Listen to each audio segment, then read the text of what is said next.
Тарихқа жазылмаған қанды қасап. Әттең, қанды қасаптың қылышына туралып, қыршын кетті шетінен. Бір эшелон адамнан бір адам тірі шыққан жоқ. Тарихшымын дедің ғой, тыңда. Тарихқа жазылмағанда тарих бар. 194 жылдың қарашасы еді. Ит жығыс түсіп жатқан кезіміз.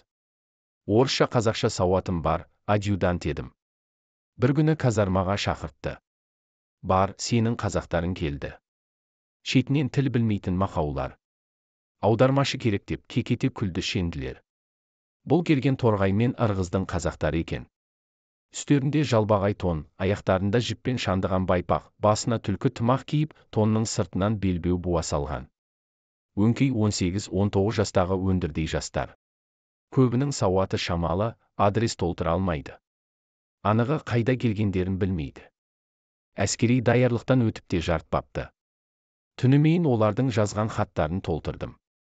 Мыңға тарта адам үлгере алмай ертең келем деп рұқсат сұрап кеттім. Келесі күні келсем, бәрін маңызды тапсырмаға дайындауға әкетті деп күледі лейтенанттар.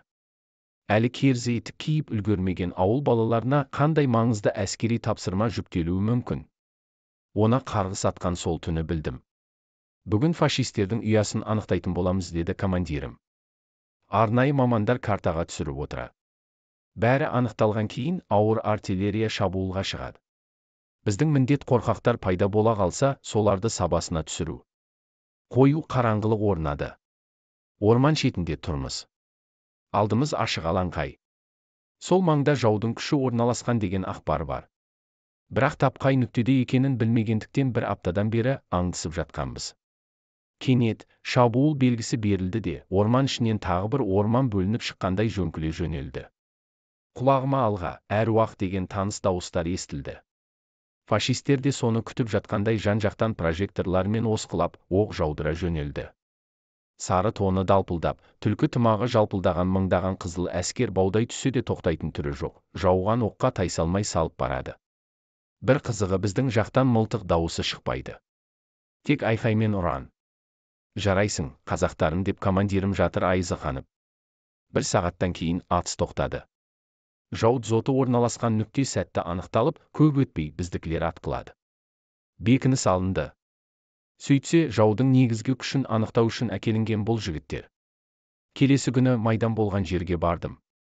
Мыңға тарта жігіт қолында таяқ, қырылып қалыпты. Алды жау шебіне тақап барып 100 қадам жетпей шахит бопты. Біреуі тірі қалмапты. Қаудырлаған тонын кебін қылып, бір күн бойы көмдік деп сөзін аяқтады ардагер. Авторы: Абылай Мауданов. Қуаныш Зайыров парақшасынан.